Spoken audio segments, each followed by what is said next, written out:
What did he just call you? Mommy? And he threw me out.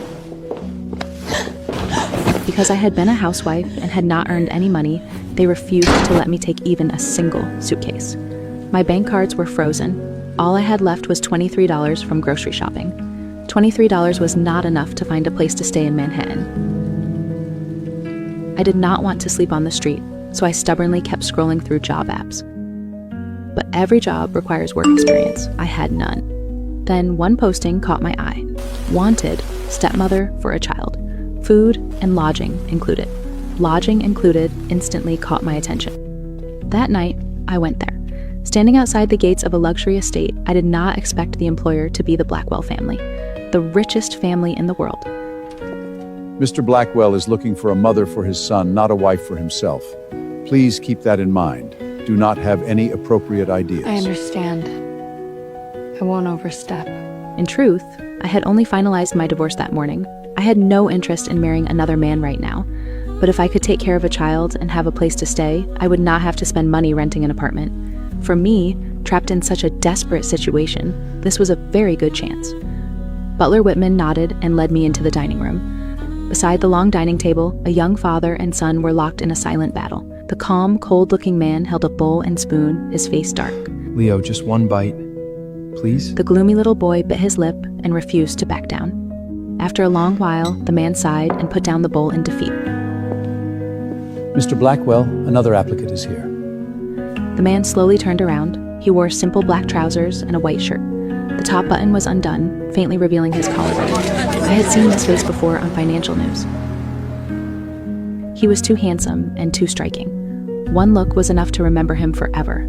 The moment I saw his face, I finally relaxed. He was Adrian, the richest man in the world. There was no reason for a man like him to scheme against a divorced woman as broke as me. His deep gaze swept over me lightly, his voice carrying a trace of exhaustion. Try it. I had to perform well. If I could stay, at least I would not have to sleep on the street tonight. Holding the bowl, I smiled gently and walked toward Leo. Leo shot under the dining table. Only a pair of dark, grape-like eyes remained visible. No! Make her leave! I don't want her to feed me! They are all bad women! It seemed that before me, Leo had already met several stepmothers. I looked around and noticed superhero figures everywhere in the house. An idea immediately came to me. I picked up a superhero figure and placed it under the table beside Leo. Don't worry. I'm not here to feed you. I'm here to feed Spider-Man. After saying that, I pretended to feed Spider-Man. Eat more. You need to be full before you can save New York. A child who doesn't eat will have skinny arms and legs. If he can't even protect himself, how can he protect the city? Leo lay beside me with a pitiful look, as if he had been completely forgotten. Only when his nose turned red from anxiety and he was about to cry, did I act as if I had just discovered him. Oh my, is there a tiny hero here too? Spider-Man, can you share the rest of your food with him? Only after he eats can he grow as strong as you. I lowered my voice and pretended to speak like Spider-Man. Of course. Only when you're full will you have the strength to save the world. Then I returned to my normal voice and smiled as I brought the spoon to Leo's mouth. Do you want to eat now? Leo nodded hard and immediately took the spoon into his mouth. After several big bites, he even glared at me accusingly. Why aren't you feeding me more? Are you scared? Scared I'll become stronger than Spider-Man? Bad woman! I laughed. By accident, I met Adrian's eyes. I saw the tension between his brows ease. He gave me an approving smile. I knew I had passed the interview. That night, I stayed in the estate. 4-year-old Leo and I lived on the second floor. Adrian lived alone on the third. Butler Whitman reminded me again and again. Miss Nora, I must emphasize, you must never go to the third floor.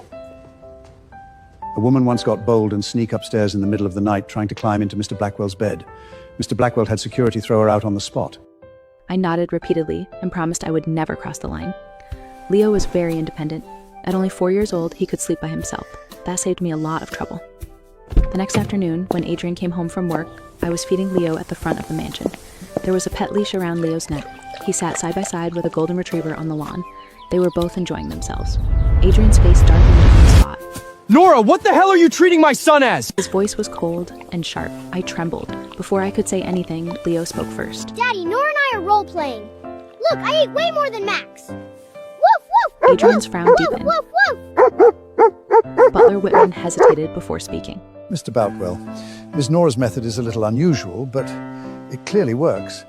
Before, no matter how we chased after Leo to feed him, he refused to eat. But this afternoon, Leo already ate 2 large bowls of pasta and even swore that he must beat Max. Adrian coldly looked at Leo, who was eating without the slightest dignity. Fine. But people and dogs should still use separate tableware. Please don't worry, Mr. Blackwell. Your dog is very clean. It didn't even touch Leo's spoon. Adrian froze. The next second, his face turned black and he turned around and went into the house. Because Leo had eaten too much, I had no choice but to walk him and Max around the garden for half an hour. What I did not know was that Adrian was standing by the second floor window, watching us. Butler Whitman sighed again and again. Miss Nora really is impressive. Leo usually doesn't like eating, talking, or exercising. But in just one day, he has changed so much. Mr. Bracknell, this time, we may truly have found the right person. When I went upstairs, Adrian was sitting on the sofa in the first floor living room. His long legs were crossed, and his presence was outstanding. I removed the leash from Leo and was about to take him upstairs for a bath when Adrian suddenly stopped me. Nora, let's talk. I handed Leo to Butler Whitman. You're very good with children. Have you had a child before? No. I once helped look after my ex-husband's sister's child for 2 years. Back then, my ex-husband's family thought I earned too little and ordered me to quit my job. After I quit, they said I was freeloading at home, lazy and useless. So they simply fired his sister's nanny and threw all the childcare work onto me. Your file says you were divorced? Adrian looked at me with deep eyes. Yes. Why? Adrian looked at me with deep eyes. We had different values. This child has no sense of security. He only wants to stay at home. He refuses to go out and he refused to go to kindergarten. I'm busy with work, so I want to find a patient human to be his mutton. I will sign a pre-medal with you. There'll also be a prentrate notification. I nodded. I understand. Families like theirs all did this.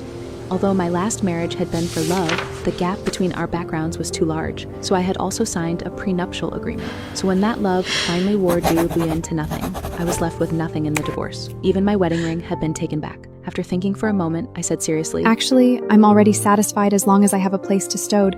We don't need to legal register the marriage. The marriage certificate is for Leo. I want to find him a long-term Mats. That will do as you say. I will give you $20,000 a month for living expenses. It will be for your personal use, don't worry. That money will belong completely to you. As for married life, I have no need for it for now, so you will still sleep on the second floor. Okay.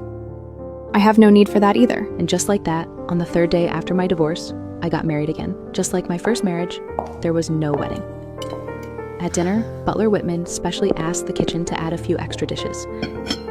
Adrian handed me a diamond ring. That's not necessary. For Leo. Oh. All right. Sorry for the trouble.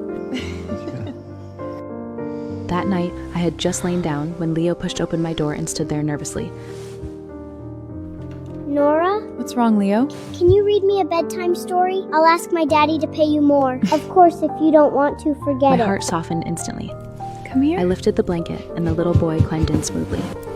That night, Leo fell asleep in my arms while listening to my bedtime story. Early the next morning, Adrian was shocked when he heard about it. Once again, approval showed between his brows. Noah, thank you for your hard work. I'll add another $10,000 to your monthly allowance. Mr. Brackwell, that's too much. After all, I had done far more in my last marriage. But when I got divorced, I was so broke I could not even afford a motel. During the day, I looked after my ex-husband's sister's child. At night, I cooked for my ex-husband. After satisfying his physical needs, I still had to get up in the middle of the night to clean the house. Even so, when we divorced, the Reed family said I had enjoyed 3 years of good life.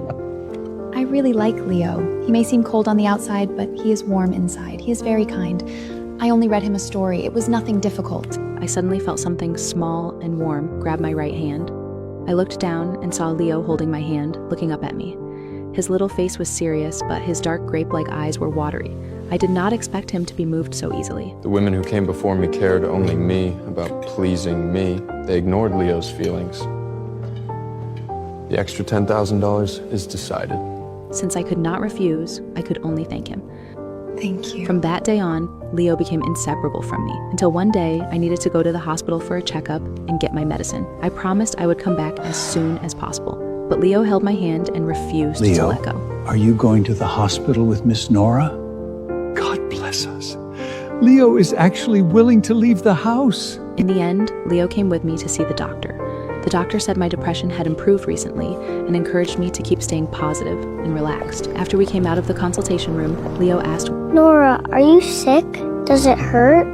His face was full of worry, looking at his innocent, concerned little face. If it hurts, I can give you candy. If you eat candy, you can forget the toy. Dada told me that. My tears fell without warning. Nora, I will eat properly. When I grow up, I can protect you. Then you'd better grow up quickly. When the two of us walked out of the hospital with red eyes, a low-key black Bentley was parked at the entrance. Adrian was leaning against the car. Mr. Blackwood, why are you here? Adrian picked Leo up. Seeing his son calm and composed, Adrian's eyes turned red. Whitman told me Leo left the house with you. I was worried, so I came to check. Daddy, as long as I'm with Nora, you don't need to worry. Adrian looked deeply at me and nodded. Daddy understands. Nora, I want to raise your allowance again. No, that's too much. Please don't. Nora, is there anything you want? I struggled for a long time before saying, Can you help me find a used car? Around $5,000 in total would be enough. It would make it easier for me to go out. You can choose any car from my garage. The cheapest car in your garage costs more than $200,000. I don't dare to drive it. Adrian nodded. Fine.